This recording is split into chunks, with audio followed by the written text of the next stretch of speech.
You know, I had never directed a script that I hadn't written, cinematically speaking. I did this episode of Reaper, a TV show, which I hadn't written, and when I directed it, I felt like, wow, I actually kind of brought something to it, which is something that I never really did with anything else. Like generally, I write what I direct, so it's kind of coming from me anyway. So I don't have to imagine it when you get to the stage or when you're shooting it because I've imagined it back when I was writing. But because of that, you come to the movie with a very rigid idea of what it should look like, what it should be. Because I didn't write Cop Out, I was able to come to it with no rigid sense of what it should be, and like a movie already shot in my head and just trying to execute it. Basically, I was just sitting there going, well, I have ideas based on other movies of this genre that I've seen, and I'm going to lean on everyone else around me because, like, I'm a writer first. So the Cullen brothers, I was like, bring them, you know, because if I was just the writer on this movie, I would want to go, so I could stay and keep you know doing what I was doing in the original draft, with any changes that may come up during production. So as a writer first, more in my head, more so than a director, the idea of keeping the writers on board was just kind of right up my alley, and then made it easier to think about just directing it. Having writers there who wrote it really made it easier for me to think about just directing it, because I always turned to them if I didn't quite understand something and say, like, what did you guys see when you wrote it? And they would tell me, and I'd be like, oh, all right, well, maybe I'll try that. Or I would think about, like, you know, the 14, 15 years of experience I'd had prior to that and be like, you know what, maybe I could do this a little differently because I think I got this one. Let me try this. It made me more collaborative. And why I did it, I think, it had a lot to do with the fact that, I don't know, I was at a place right in my career where Zack and Miri just come out and didn't do as well as I wanted it to. And I kind of felt like, wow, man, Judd Apatow is really doing the stuff that I used to do, and he's way more commercial at it. If I was going to make a movie at that point, after Zack and Miri came out and it didn't do that well, I would be writing what I felt, and so the movie would have been, you know, a movie about, you know, some fat dude who was sad that his movie didn't make more money. You know what I'm saying? So I didn't want to really kind of put my feelings on paper at that point. But Warner Brothers had sent me the Cop Out script. Jeff Robinov sent me the Cop Out script, and I thought the Cullen brothers, who wrote it, had sent it to me because I worked with them once before on a pilot for Man-Child, the show for Showtime, that they didn't pick up, so it wasn't for Showtime. And I liked them a lot, and I'd seen the script on my desk come through the mail, but I thought maybe the Cullen brothers just sent it to me. Like, hey, man, we want to give it a shot, read, and see if you want to punch it up or something like that, which was weird because they're funny guys, and they'd never asked me to do something like that before. So I was dealing with other stuff at that point. I think it was a post on Zack and Miri. We were close to actually coming out. So I didn't quite look at it, and Jeff Robinov, who'd come to my house to watch Zack and Miri and really loved it, he called me a couple weeks after I got that the script for it was called A Couple of Dicks then, and he said, "Hey man, did you read A Couple of Dicks yet?" And I said, "Why are you asking? Like, what do you mean? Do you know the Cullen brothers?" He's like, "Well, that's our movie." And I said, "Oh, I thought they sent it to me." I said, "I'll read it," and I read it. I called him back and I was like, "It's really funny, man. I just don't know what I would do with it rewriting wise. Like, what could I possibly have? This is pretty funny. It's like Clerks with cops." And he goes, "No, I don't want you to rewrite it." And I was like, "You want me to cameo in it or something? I would love to play Dave," you know, like everyone else in this business did. So he goes, "No, I want you to direct it." And it's so weird that predominantly that's what I'm defined as, a director. And the head of a major studio sent me a script, and I'm going like, "So you want me to rewrite it?" He's like, "No." I was like, "You want me to cameo it?" He's like, "No."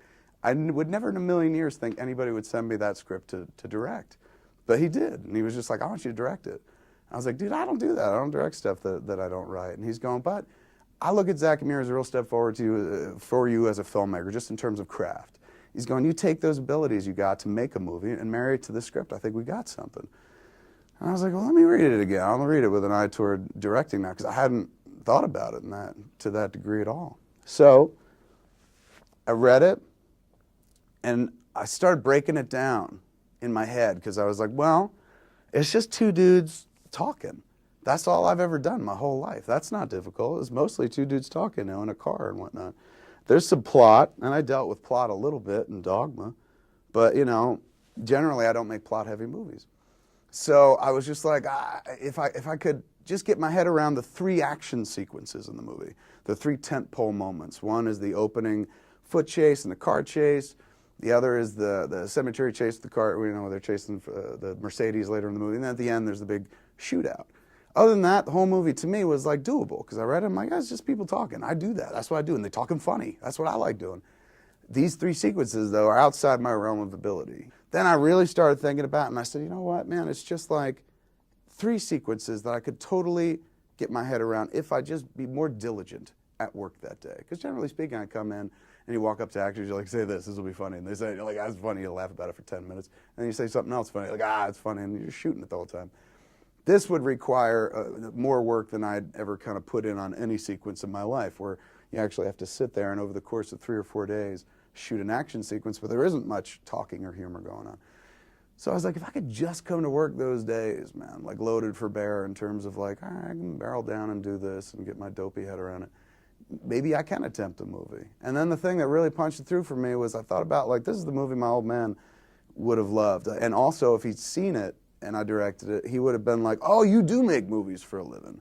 You know, because all the other movies you ever made were just your friends. You talk about pussy and Star Wars. And is it really a movie, Kevin, if you just talk about other movies? That kind of thing. So he would have seen this and been like, oh, it's got Bruce Willis in it. It must be a movie. You know, he's holding the gun. And there's a plot and 3 acts and stuff like that.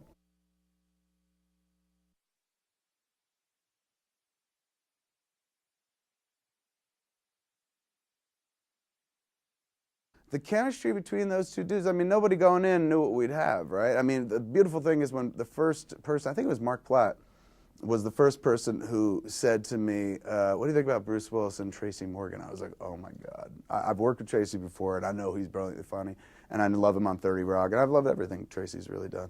And, you know, Bruce, I was just like, me directing Bruce Willis? John McClane, please, please. So putting those 2 dudes together sounded funny on paper. It would make everybody smile for the next week. People would be like, well, who's going to be in it? And I'd be like, Bruce Willis and Tracy Morgan. They're like, they do that. So you thought it was a good idea, but then you get to the set and you're not quite sure if there will be chemistry. You know, 2 completely different people. But to be honest with you, I don't even know why I sweated it. I mean, they're both pros and stuff, but Tracy Morgan could have chemistry with a ceramic ashtray. You know, the dude's just like brings it. And also he knew that this was a huge moment for him. Like for Tracy, this is like what you dream about. You know, I don't come from Tracy's exact world, but I come from a very blue-collar world as well.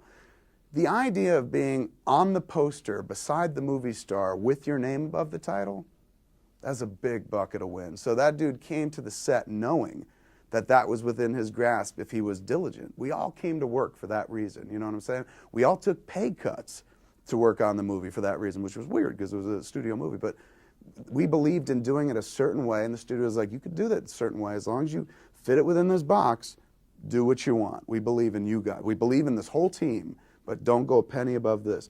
And they let us do that, and for that reason, we got to make the movie in a way where people do dig on it. They're like, oh my God, it is familiar as much as Buddy Cop, but it's different. And there are these elements that are really funny and fun, and it's warm and human and just kind of keeps going in a really enjoyable way. And that was all because of their trust, the trust factor of them going, let's put all these people together and kind of see what happens. And Bruce brings a tremendous amount to the entire process for us. You know, aside from just like, look, you hire Bruce Willis, you're hiring John McClane, essentially, particularly if you're going to put a gun in his hand and put the word cop on the poster. Like, you know, Bruce is our generation's, last generation's, and next generation's hero cop in cinema. When you hire him, you're not just hiring Bruce. You're hiring 25 years of Bruce's persona as well. And, you know, wisely, he guards that. He protects it. So Bruce was an awesome presence to have on the show because he was kind of like a coach. He was like an ice hockey coach, where it's just like, there are a bunch of people who are very talented at what they're doing here, but I've been through this many, many times. By virtue of the fact that I am John McClane, guess how many cop movies I've made. So he always had a insight into the process that none of us would have. So we would be sitting there going, let's do this, let's do this, let's do this. And Bruce would be able to be like, try it, but I don't know if it's going to happen.